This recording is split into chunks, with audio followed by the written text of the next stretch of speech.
podcast Saúde na Prática é uma realização do IEP, Instituto de Ensino, Pesquisa e Inovação da Liga contra o Câncer. Sejam bem-vindos a mais um episódio do Saúde na Prática. Meu nome é Francisco Hiroshima, gerente de inovação do Instituto de Ensino, Pesquisa e Inovação da Liga contra o Câncer. E hoje temos a honra e o prazer de receber aqui o Dr. Diego Gonçalves, doutor em Psicobiologia pela UFRN, terapeuta cognitivo-comportamental e CEO da Metacognitiva. Diego, seja bem-vindo. Eu estava muito ansioso pelo assunto de hoje. Muito obrigado, Hiroshima. Ansioso estava eu. Coração batendo rápido, aqui respiração ofegante, mas a gente vai diminuir essa ansiedade. Hoje a gente vai falar de um assunto palpitante, de extrema importância e que as estatísticas só crescem, e o assunto nada mais nada menos mais atual impossível nessa pandemia que nós estamos vivendo, que é a ansiedade. Então, Diego, eu queria que você fizesse uma pequena introdução aí, nos conceituando o que é ansiedade para os nossos ouvintes. Bom, então vamos lá. Ansiedade, inicialmente eu acho que é importante dizer que é um sentimento comum. Todos nós sentimos ansiedade, precisamos da ansiedade, porque a ansiedade é um sinal de alerta de que existe algum perigo circundando a gente, né? A gente está passando por alguma condição ali que aparentemente nos coloca em perigo. Esse perigo pode ser real ou imaginário. O problema é quando essa sensação ela começa a ser muito recorrente, né? Ela está sempre ali muito presente ou ela tem uma grande intensidade.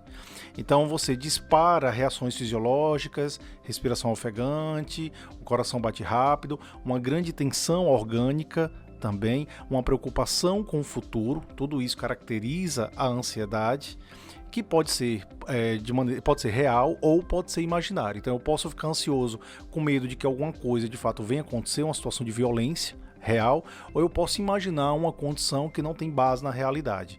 E aí, à medida que eu tenho uma frequência ou intensidade, aí eu tenho um transtorno de ansiedade, porque já começa a causar dano, ou dano familiar, ou laboral, ou dano, ou sofrimento, né? Grande sofrimento, e aí a gente já começa a considerar como sendo um transtorno. Então, como o medo, a ansiedade é um sentimento normal, não é isso? Normal. E a partir do momento em que esse medo passa a ser desproporcional e atrapalhar a sua vida diária, ele passa a ser um problema. Seria assim? Exatamente. Se você parar para pensar, a ansiedade ela tem sua importância, né? A gente precisa ficar ansioso eventualmente. Eu vou dar aqui duas situações cotidianas. Primeiro, prazo. Tá? Todos nós trabalhamos, temos prazos, na grande maioria das vezes, e a ansiedade aqui faz com que a gente se movimente para poder cumprir esse prazo. Então, o pensamento do tipo, poxa, será que eu vou dar conta? Será que eu vou conseguir cumprir meu prazo? Por exemplo, faz com que eu me movimente. Então, eu antecipo um perigo, poxa, se eu não cumprir isso, eu vou ter consequência A, B e C, e aí eu tenho uma tendência a me movimentar em direção à execução da tarefa. Um segundo exemplo cotidiano também é violência, né? Em Natal, em especial, nas grandes capitais do Brasil, a gente vive um momento de grande violência. Então a gente precisa prever essa violência para que a gente possa se antecipar. Isso gera ansiedade na gente também. E aí a gente vai ter ações de precaução em relação ao ambiente, né? A gente vai cuidar melhor das janelas, a gente vai prestar atenção quando a gente está no carro. Isso nos protege. Então isso é natural e isso é bom. Como eu disse, o problema é quando isso começa a causar um dano para você. Então, quando causa um dano, ou quando perde a função, né, a ansiedade ela fica muito generalizada para quase todo o contexto, a ponto de às vezes você não conseguir nem sair de casa de tanta ansiedade, aí nós temos um transtorno. Então, pelo que a gente pode perceber, a ansiedade ela se baseia numa expectativa futura, que possa ocorrer ou não. Exatamente. E quais são os critérios hoje, Diego, que eu possa, vamos dizer, a gente sabe que a psiquiatria, ela tem muitos critérios para você categorizar que a pessoa está com alguma doença ou algum transtorno. E a ansiedade tem também esses critérios, ou seja, a partir de que momento você, como profissional, diz essa pessoa está com ansiedade, vamos dizer assim, patológica, né? Então, o manual que tem os critérios é o DSM-5. Então, o DSM-5, ele me diz exatamente o que é que acontece, né? A gente tem alguns quadros de ansiedade, não existe transtorno de ansiedade, ponto. Nós temos transtorno de ansiedade generalizada, temos síndrome do pânico, fobia social. As fobias específicas, ela entra dentro do critério também, transtorno de estresse pós-traumático e TOC. Isso ainda baseado no DSM-4. Houve uma mudança no DSM-5, mas tudo isso ainda são transtornos que têm um componente ansioso, né, como sua característica principal, tá certo? Então todos esses transtornos, existe um processo de antecipação. As pessoas começam a antecipar um futuro catastrófico, né? Um futuro onde ele imagina que algo de muito ruim vai acontecer. A maioria das pessoas que fazem isso hiperdimensionam essa catástrofe, acham que a coisa será muito maior do que de fato é, vai causar um dano muito maior do que de fato causa, e aí é quando a gente começa a considerar que há dano para a vida dela. Então, como é que configura esse dano? A pessoa ela começa a ter dificuldade. A pessoa começa a ter dificuldade de render no trabalho, a pessoa começa a ter dificuldade de conseguir render na vida acadêmica, ou de socializar, ou de se relacionar com a família. Ela começa a ter ali algumas dificuldades. Ou o grau de sofrimento é muito intenso, ou ela passa a dormir mal, ou ela tem dificuldade para comer. Então começa a ter uma série de reações em função dessa antecipação. Porque o organismo ele precisa se preparar, né, para esse teórico perigo. E aí algumas funções elas começam a diminuir a funcionalidade delas. Nosso organismo é inteligente. Ele começa a se preparar para essa situação de perigo, né? E aí é quando a gente considera que tem um transtorno.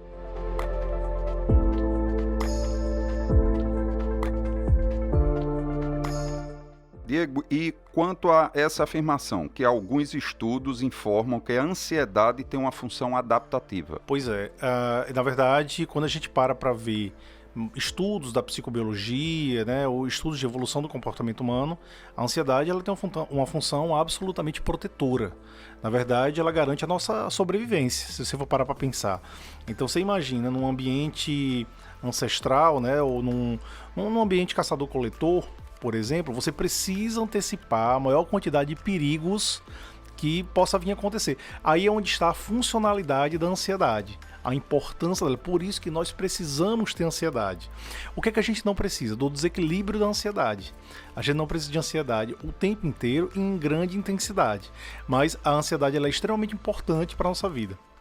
No cotidiano, a gente não vive mais essa condição de perigo iminente de vida, né? De perder a vida, no caso. Mas a gente vive uma grande condição de vulnerabilidade social. E o nosso organismo ele não sabe separar as duas coisas. O organismo é tudo perigo, né? Então a gente vive essa condição de vulnerabilidade social muito forte, a gente tem medo de ser julgado pelas pessoas, a gente tem medo de errar, a gente tem medo de fracassar, e essa vulnerabilidade social faz com que hoje a ansiedade seja um dos principais problemas que faz com que as pessoas elas percam as funções sociais. Então a pessoa ela passa a ter dificuldade de trabalhar, passa a ter dificuldade de socializar por conta justamente da ansiedade. Inclusive, podendo gerar quadros depressivos, né? Podendo estar vinculado a quadros depressivos também. Isso é muito importante para a gente definir que nem todo mundo que é ansioso vai ter uma condição vamos dizer, de transtorno, né? Exatamente. A gente sabe que a ansiedade, ela faz parte da vida como o medo. O medo, ele faz você não se expor a situações que ele possa ter risco para a sua vida, né? O que não pode é você ter medo de tudo, como você falou. Exatamente. E aí, eu não sou da área de psiquiatria, mas o meu consultório de oftalmologia, o índice de transtorno de ansiedade é o maior de todos que eu vejo, que eu percebo. E aí é importante, para quem está nos escutando, Diego, a gente falar um pouquinho do que seria os sentimentos de ansiedade. Para a pessoa que está nos ouvindo, dizer assim, será que eu estou com um transtorno de ansiedade? Então, o que é que uma pessoa, vamos dizer, que a gente poderia dizer que ela sinta com frequência para a gente dizer que ela está com um transtorno de ansiedade? Eu vou pegar 2 transtornos que são bem caracteriológicos desse quadro. Primeiro, síndrome do pânico. E agora com a pandemia, inclusive, aumentou muito a quantidade de pessoas com síndrome do pânico. Dando aqui um exemplo, você está numa condição relativamente tranquila, de repente você sente uma leve ansiedade que ela começa a aumentar progressivamente, chega num pico, é um grau de desconforto muito intenso, a pessoa tem fortes reações fisiológicas, coração bate rápido, respiração ofegante, a pessoa ela tem confusão mental, tem sudorese, muita tensão, né? Medo de morrer num momento como esse. Isso dura aproximadamente meia hora, 40 minutos e depois cai. E a pessoa entra num ciclo depois disso que a gente chama de medo do medo. A pessoa tem medo de sentir medo, porque ela tem medo de ter toda essa reação novamente. E isso acaba acontecendo com a relativa frequência. A partir de três episódios semanais, a gente vai considerar que a pessoa tem transtorno do pânico. Até então você tem ataque do pânico. E aí a gente considera que a pessoa tem um transtorno do pânico a partir daí. E uma segunda condição, que é parecida, mas relativamente diferente, é do transtorno de ansiedade generalizada. No pânico, a gente tem o pico, né? A gente tem a intensidade. No transtorno de ansiedade generalizada, a gente tem a frequência. Eu faço muito uma metáfora que é como você está prestes a fazer uma prova, agora imagine esse sentimento constante com você, o tempo todo com você. Então você está sempre naquela tensão de que alguma coisa de ruim vai acontecer, né, o que você não vai conseguir dar conta, e aquilo fica. Geralmente o transtorno de ansiedade generalizada ele é muito caracterizado por uma quantidade muito grande de preocupações ou uma preocupação constante na sua vida. Então você está ali o tempo todo antecipando situações negativas ou uma situação negativa mais constante que faz com que você tenha esse estado de maneira crônica, no caso. Tá? Então são duas formas de manifestação muito típicas de ansiedade. É assim que a ansiedade ela costuma se manifestar tipicamente. Então, para que os nossos ouvintes entendam a parte, vamos dizer assim, biológica que você está falando aí, Diego, seria mais ou menos assim, eu vejo um cachorro que vem correndo atrás de mim, minha retina capta esse perigo, o meu cérebro promove uma descarga no sistema nervoso autônomo simpático, ele vai causar dilatação pupilar, sudorese, palidez, não é isso? Exatamente. E aí eu corro e me salvo, e isso volta ao normal. Então, uma crise de pânico seria isso, sem ter uma causa aparente, como fosse um gatilho? Exatamente. Quando a gente traz um pouco para a perspectiva da terapia cognitivo-comportamental, a gente vê que a pessoa ela tem uma interpretação do fato. Né? A gente vai tendo muitas experiências na vida e vamos tirando conclusões dessas experiências. Então, aquela frase que às vezes o familiar fala, olha, você está numa situação de risco, alguma coisa de ruim pode acontecer com você, você pode adoecer. A gente chama isso de crença de vulnerabilidade. Do mesmo jeito que a pessoa pode, um cachorro pode correr atrás dela e gerar uma sensibilidade, a fala de um familiar pode fazer exatamente a mesma coisa. E aí você vai criando sensibilidade. Então, estímulos mais leves, de modo geral, eles vão gerar disparadores fisiológicos muito semelhantes a realmente uma situação de perigo em você. Isso é de suma importância.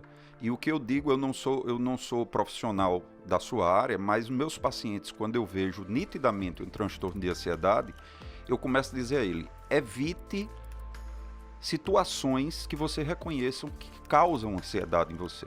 E nesse período de pandemia, eu costumo dizer, ficar vendo o WhatsApp daquelas pessoas que só põem número de óbitos, o número de a segunda onda, evite ficar olhando isso. Se você quer se informar, escolha um canal que lhe faz bem e que seja uma mensagem adequada e tente se livrar, seja proativo você mesmo de se livrar dessas situações que lhe causam essa sensação. Isso procede? Procede.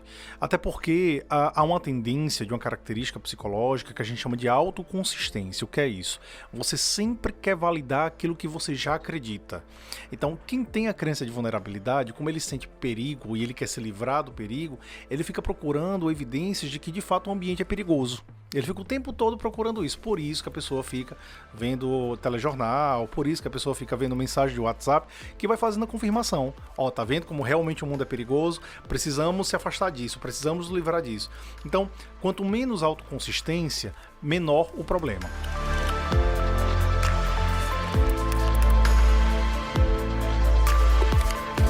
E entrando aqui para outros tipos de ansiedade, Diego, Aquela situação em que, por exemplo, o paciente tem medo de que alguém entre na casa dele durante a noite e ele vai, fecha a porta, volta para a cama para dormir, ele sabe que fechou a porta, mas ele volta, anula, abre a porta de novo e fecha novamente.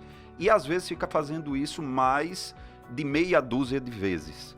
Então isso é justamente isso que você está dizendo, ou seja, ele anula o que ele fez para voltar a ter o medo e fica nessa situação de repetição? E sim, aí você está falando do transtorno obsessivo compulsivo, né?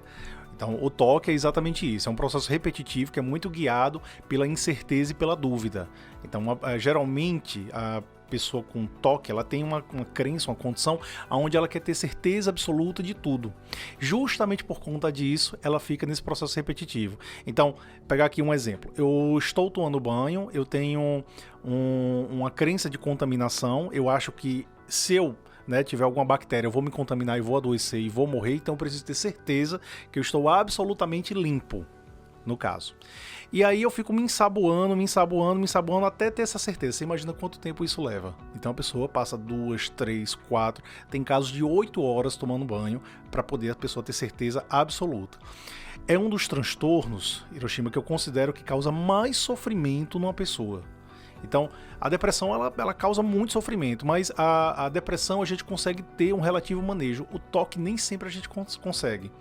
Principalmente quando a gente tem toques religiosos ou toques que são muito subjetivos, né? Às vezes é difícil a gente conseguir manejar. Então é um dos quadros de ansiedade mais difíceis do terapeuta conseguir manejar. E aí eu lhe pergunto, na vigência de uma pandemia, em que todo ser humano está sendo estimulado a passar álcool em gel nas mãos, a usar máscara, como está a situação desses seus pacientes com TOC, com essa situação de higienização? Olha só, de modo geral, primeiramente, a quantidade de transtornos psicológicos tem aumentado consideravelmente. Eu vou dar só um dado que eu venho acompanhando mais de perto, que é o crescimento do atendimento online. Durante a pandemia, na região Nordeste, o crescimento do atendimento online foi de 100%. 100%. Então, as pessoas estão adoecendo mais, né? Como eles estavam privadas de ir para terapia, a alternativa deles foi atendimento online e isso aumentou em 100% a quantidade de atendimentos. Então, assim, isso mostra um pouco. O TOC, nesse caso, vinculado à pandemia, também eu já vejo um crescimento bastante acentuado. Então, as pessoas estão com medo realmente de tocar nos ambientes. Obviamente que existe uma evidência aí, que é a questão do Covid, né? E essa evidência ela vai fortalecendo o padrão de crença. Então, se a pessoa tem qualquer tipo de tendência a desenvolver TOC, a condição atual vai aumentar essas características das pessoas. Elas vão acontecer com mais frequência e com mais intensidade. O resultado disso são, na atualidade, os consultórios de psicologia lotados. Tanto de transtorno do pânico, TOC, depressão e transtorno de ansiedade generalizada.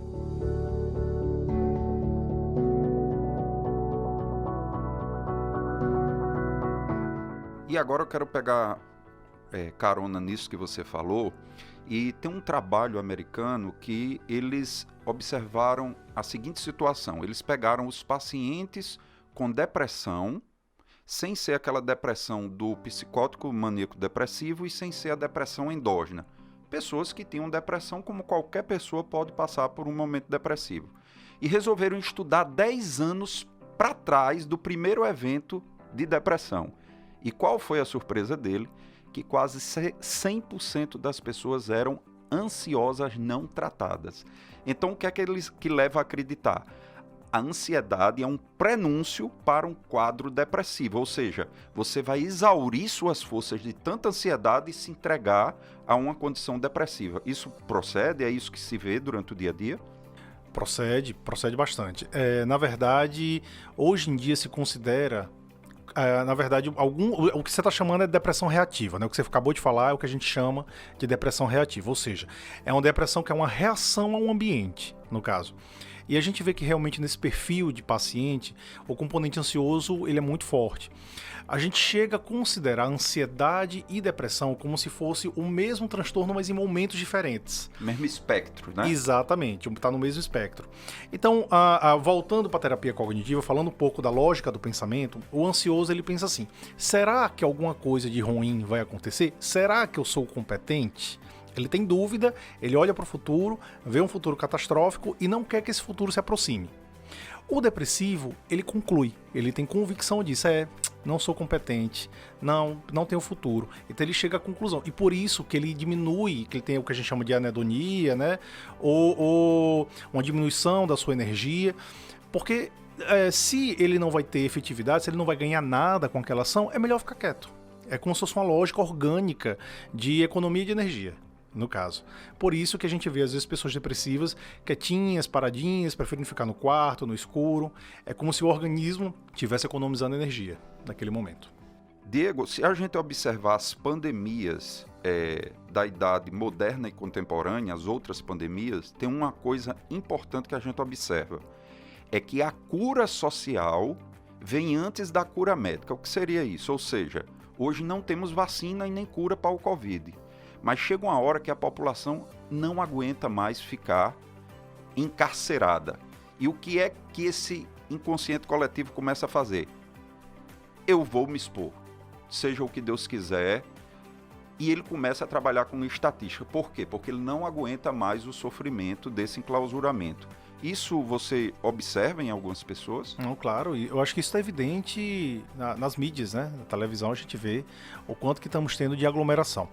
Existe um outro componente que é muito ligado também à ansiedade, chamado aversão a risco. Aversão a risco é uma condição de avaliação que todos nós temos, onde a gente avalia que riscos nós temos num processo de tomada de decisão. Então, quando a gente pensa em sair de casa no meio da pandemia, a gente considera que existe um relativo risco de a gente pegar Covid, por exemplo, né? Nesse momento atual. O que está acontecendo é que as pessoas estão sempre... Vem aquele lance da autoconsistência que eu falei agora há pouco. As pessoas estão sempre procurando as informações que confirmem a sua tomada de decisão. Eu quero sair? Olha, então tá morrendo menos gente, né? Eu não estou escutando mais as pessoas falarem que estão pegando Covid. E aí eu vou gerando essa autoconsistência, minha aversão a risco diminui e aí eu realmente começo a me arriscar muito mais. Então é uma condição justamente porque eu não consigo lidar com esse sofrimento. Principalmente quem é muito habituado a sair, quem é muito habituado a ficar fora de casa, essas pessoas vêm sofrendo muito mais. Não pararam para pensar em alternativas, também não deu tempo, né, de pensar em alternativas de como se movimentar dentro de casa, e aí realmente acabam tomando decisões desse tipo, mesmo sabendo que sim, existe um risco relativo e razoável de pegar Covid.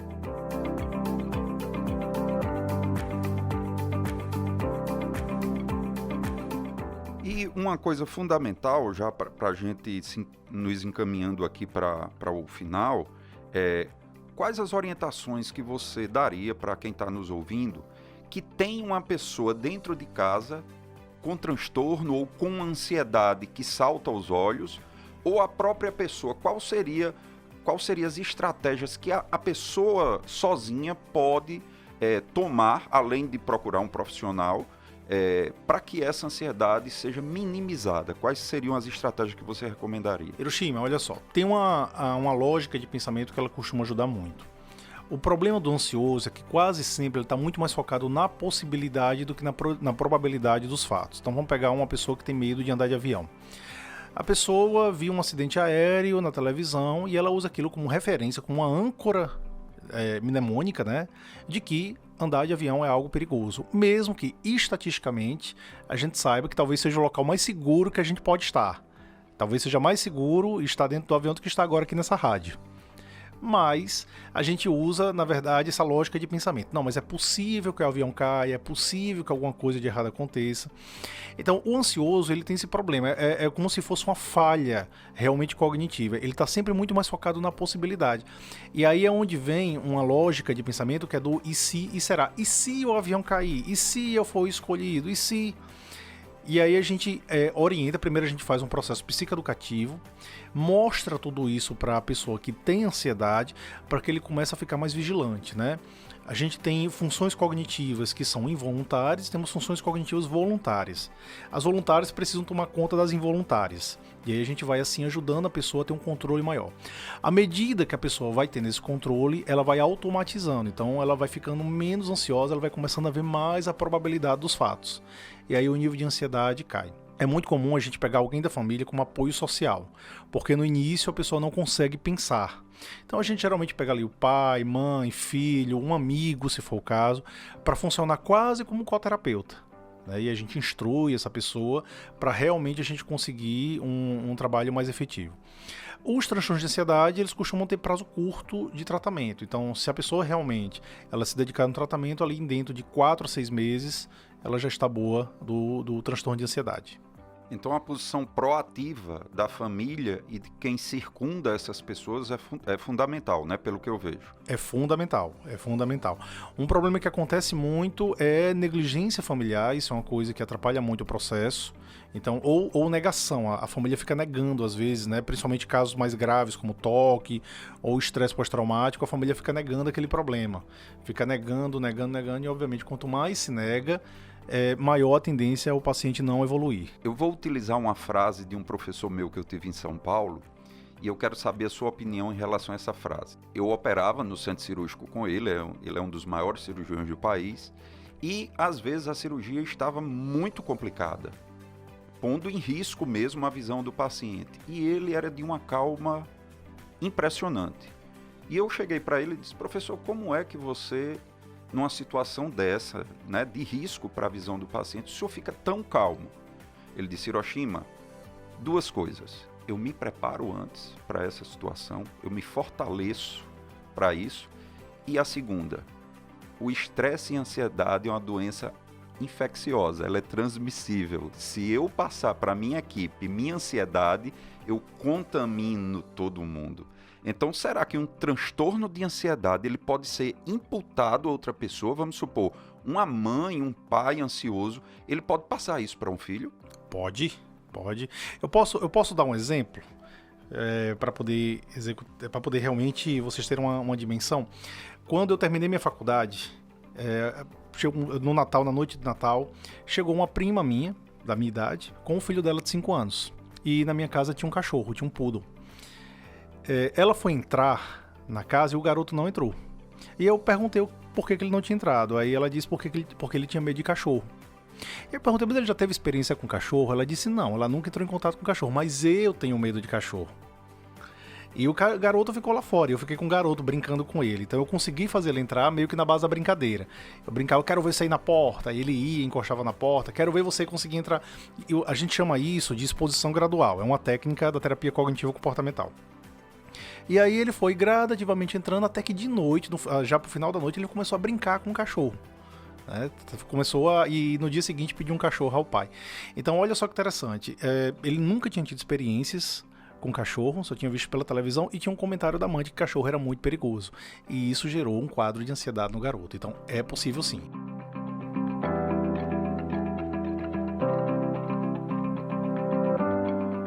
Para finalizar, eu queria fazer mais uma pergunta. A ansiedade, a gente vê essas novas gerações com um nível de ansiedade muito maior do que a nossa, que já é uma geração posterior. As redes sociais têm sua parcela de culpa nisso? Tem, porque as redes sociais estão muito vinculadas ao processo de julgamento social também. Então, é engraçado, quando a gente posta uma imagem hoje na rede social, a gente fica preocupado de imediato com a avaliação que as pessoas vão fazer da nossa imagem, né, do que é que foi postado. Então a gente fica vendo se teve muita curtida, se não teve. Tem gente que guia a vida baseado nisso. Se teve muita curtida, se não teve, se teve muito compartilhamento, muito comentário. Então, sim, ela realmente é um componente importante do grau de ansiedade das pessoas hoje, muito vinculado a essa questão do julgamento social também. Diego, quero lhe agradecer demais, dizer que esse papo foi muito esclarecedor, aprendi muito hoje aqui e quero mais uma vez reiterar aqui presencialmente o apoio da Clínica de Psicologia Metacognitiva e a Rádio Saúde na sua pessoa, né? E dizer que já deixo aqui o convite para outros bate-papos com outros títulos de tão interesse tem para a sociedade. Eu que agradeço, Hiroshima, e fico sempre à disposição. O que precisar para falar de ansiedade, saúde mental, estarei sempre à disposição.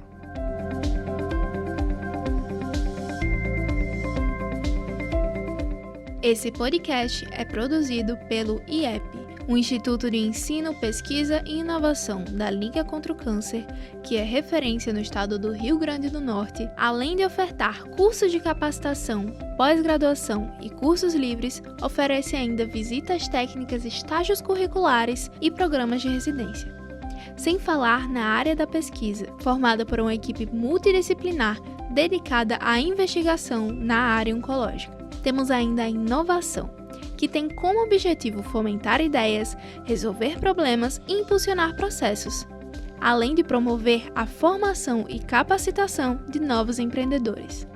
Para mais informações, acesse o site instituto.ligacontraocâncer.com.br.